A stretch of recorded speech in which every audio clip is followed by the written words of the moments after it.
Sudah, Pak. Mas saya mau cek wawancara dulu. Wawancara dulu. Oke, wawancara. Atau mau dibagi dong? Jadi kita semua aja nih. Kalau nggak gini. Duluan. Yuk. Garing. Oh, gini ya, Pak.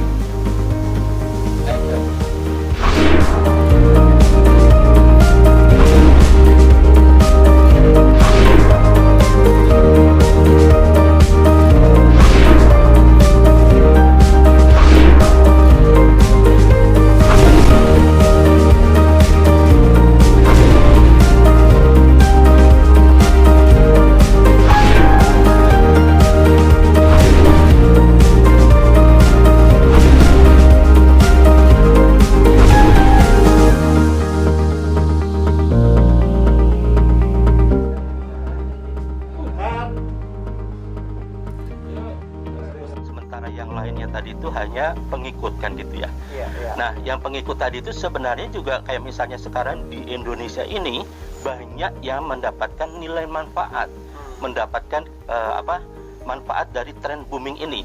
Jadi kalau Bapak misalnya lihat ke Pak Ustadz lihat ke Ciapus, itu hujan dolar.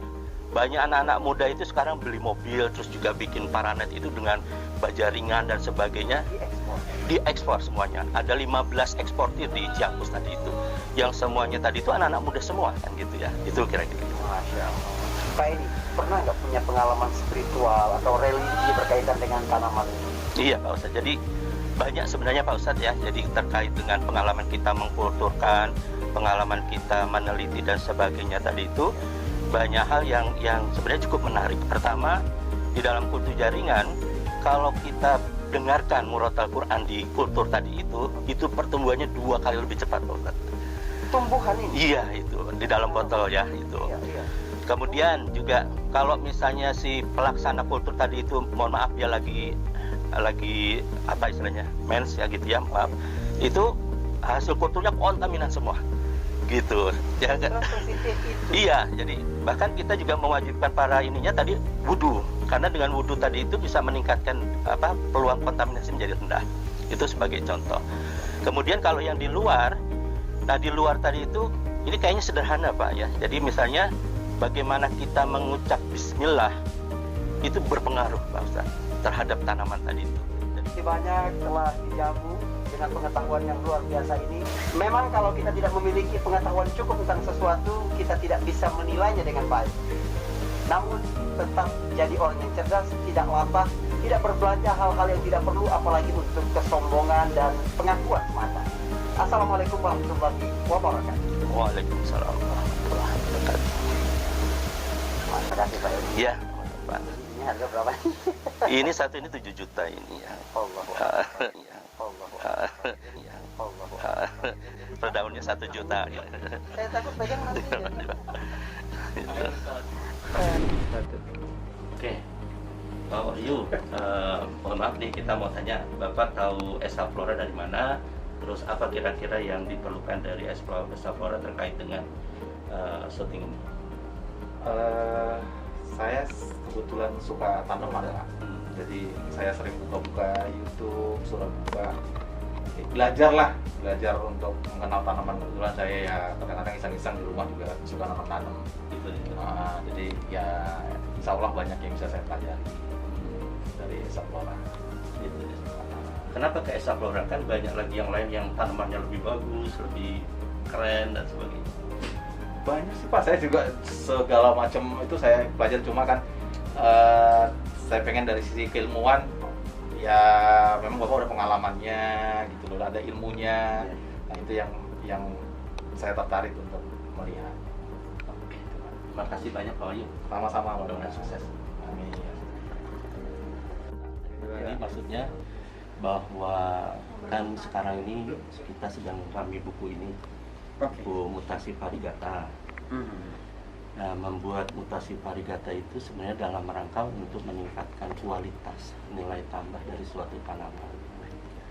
Maksudnya seperti itu. Tapi ada follower yang mengatakan bahwa Pak Ustadz, Pak Edi, itu kan menyiksa tanaman, menyakitkan. Apakah itu dibolehkan dari segi syariat Islam? Kira-kira gimana menurut Pak Ustadz? Ya, kalau dari pandangan ilmiahnya yang dimaksudkan menyakitkan bagi tanaman itu gimana? Kan kita beri perlakuan mutasi tadi. Ya, mutasi tadi itu semacam zat yang dia merombak DNA. Merombak DNA-nya, dan merombak DNA itu dalam tanda kutip terkesan menyakiti kan gitu ya. Oh, Gitu ya kan, sehingga kan dia berubah tadi itu, tidak sesuai dengan aslinya. Dan ada beberapa orang yang bilang bahwa tidak sesuai dengan aslinya itu kan berarti tidak sesuai dengan apa yang sudah ditakdirkan Allah kan. Nah itu gimana kira-kira membicarakan? Pertama begini, makhluk hidup itu ada dua. Ada yang memiliki jiwa dan ada yang tidak. Yang memiliki jiwa itu seperti manusia, hewan. Itu kita memperlakukan bagaimana sampai menyembelihnya pun harus bagus. Dalam berperang harus baik, gak boleh memukul wajah. Itu karena ada jiwa. Tapi kalau tumbuhan itu makhluk hidup tapi tidak memiliki jiwa. Maka tidak ada istilah menyakiti untuk itu. Namun kalau kita memperlakukan mereka tidak bagus, itu namanya berbuat kerusakan. Berbuat kerusakan itu kalau memusnahkan. Tapi kalau dengan akal yang diberikan oleh Allah Subhanahu wa taala kepada manusia, itu justru membuat keragaman, kemudian kreativitas yang lebih baik lagi, dan membuat misalnya memicu orang-orang menjadi lebih bersemangat lagi untuk menanam tanaman. Dan itu bagus, malah itu merupakan salah satu bentuk dakwah kita agar orang-orang bisa lebih mencintai tanaman. Jadi di situ kan makhluk hidup yang berjiwa ini Allah berikan hidayah yang paling bawah namanya gharizah atau insting. Kita, hewan, semua itu ada instingnya semua. Tapi kan hewan cara makan mereka 100 tahun yang lalu dengan sekarang sama. Kalau manusia tidak sama. Kenapa? Karena selain insting, manusia juga dibekali akal. Ketika manusia menggunakan akalnya itu untuk membuat kehidupan lebih berwarna, lebih bagus, lebih hijau, lebih begitu, bukan untuk kerusakan, maka itu bagian dari bagaimana kita memanfaatkan akal yang diberikan oleh Allah Subhanahu wa taala. Dan karena akal itulah Allah menundukkan segala sesuatu di semesta ini untuk manusia. Dalam Al-Qur'an begitu. Apakah kamu alam tarau annallaha sakhkhara lakum ma fis samawati wa ma fil ardh? Apakah kamu tidak lihat bagaimana Allah menundukkan segala yang di langit dan di bumi untuk manusia, untuk kamu?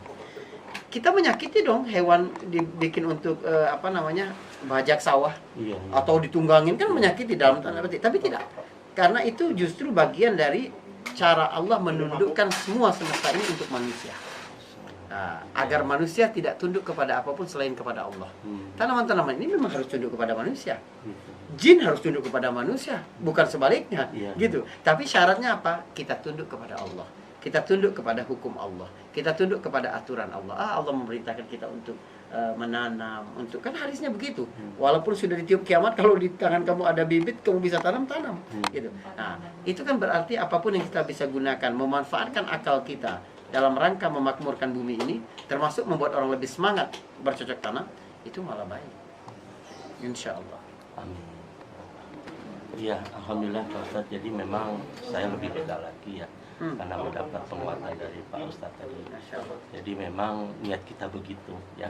Dan saya pun membuat buku ini dan juga berusaha untuk membangkitkan keragaman tadi itu dalam rangka untuk bisa memberikan kemaslahatan.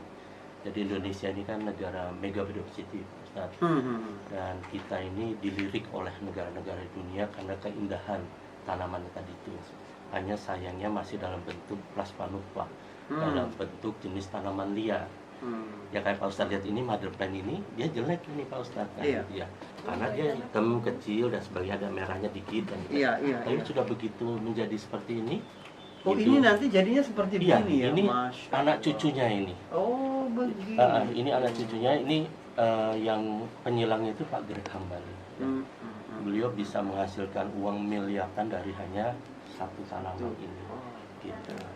Niat kita begitu Pak. Jadi mudah-mudahan sih saya berharap Indonesia menjadi tuan rumah dan masyarakat Indonesia bisa memanfaatkan tren yang sedang booming ini ke arah yang positif kan gitu ya.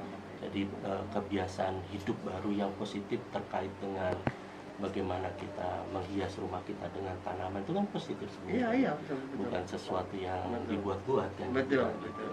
Oksigennya bertambah dan sebagainya. Bahkan sekarang ibu-ibu sini semangat sekali gitu ya. Selain mereka bisa memperbanyak, menghias rumah, dan bisa langsung mendapatkan uang kan gitu. Iya, betul. Dari online dan sebagainya. Masya Allah. Itu aja Pak Ustadz, terima kasih banyak dan ini benar-benar bisa menjawab dari pertanyaan dari follower kita. Insya Allah. Terima Berkah, kasih. insya Allah. Amin. Baik. Terima kasih. Ya. Makasih Pak Ustadz.